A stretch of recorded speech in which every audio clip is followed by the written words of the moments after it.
And welcome back to Denver 7 News at 6. We obviously have Jason up here, Lisa. They're talking about kind of the leftover impacts of yesterday's snowstorm. Yeah, today that bitter cold has settled in. So, Jason, the side streets are still pretty icy in some spots. Oh, yeah, especially here around downtown. The shaded areas that didn't get the sun yesterday, they are really, really icy. And especially some of the inclines. 18th Avenue over here, yeesh, Awful. real bad. Yeah. Some of the sidewalks, too, are really bad.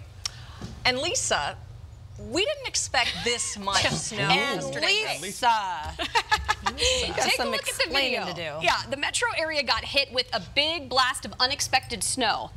Yeah, what was originally projected to be just a couple of inches turned out to be up to a foot in some areas. So, Lisa, can you explain what happened here, why the predictions were so off? We're starting a new segment. It's called What the Heck, Hidalgo? What do you think? Is that Let me explain what happened. It was about 24 hours ago. You know, the snow had already started falling through our morning show, but we were starting to see a pretty strong upslope flow coming in out of the northeast. So what happens is you get a lot of orographic lifting, and it pushes that moisture. The mountains help to lift it. Then they squeeze out that moisture, and we get some really intense bands of snow that could drop in one area about 3 inches and maybe a mile or so away a good 12 inches. So we had ranges from 3 to 12 inches. So yeah, we were totally wrong, and we admit it, and I think that's the best thing to do in a case like this, because weather is tricky here in Colorado. It really is. We had a good 12 inches there in Westminster, 5 inches in Greenwood Village. I wish that it was a perfect science, but it isn't. Most of the time, I'd say we're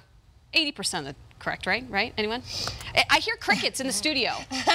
Next storm's going to be better, but that is what happened. And again, it can be tricky when you get bands of snow like that. Here's the view from Lyman right now from our Viera wireless camera. Skies have really cleared out. We went from heavy snow 24 hours ago to this and to this satellite radar that's dry. That storm moved out fast. In fact, from the morning to the afternoon, obviously a big change as that sunshine settled in yesterday afternoon. Now, today is going to be the coldest start of the week. When the skies clear out like that, you lose that blanket that traps in some of the heat, whatever's left. So it's pretty cold this morning. We are going to be in the 50s, though, here in just a few days, and expecting some sunshine for the rest of the week. And that's going to be statewide. So if you've got any plans in the mountains, that I-70 drive should not be impacted by the weather. It could be the sun glare, but not the snow. Right now, single-digit lows. Littleton at 9. Aurora, you're at 8. Bennett, 4. We typically see our lowest temperature of the day right at sunrise as we get all that warm from the ground escaping. So you're going to find some of the coldest temperatures here in the next 15 to about 30 minutes.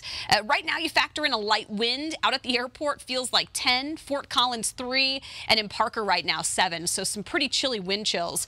Now, when you look at our futurecast, partly sunny skies out west, but skies will clear this afternoon. We'll be in the 20s by about 10 o'clock, low to mid 30s between about 3 and 4. So it's warmer than yesterday, but still pretty chilly. That sunshine's going to help, though, to melt some of the side streets, and it's going to get slushy again in spots, which could then refreeze overnight tonight because we'll be in the teens and 20s tomorrow morning. So it's not as cold early tomorrow, and by about 3 o'clock Wednesday afternoon, we'll be in the low to mid 40s. It's a nice afternoon tomorrow.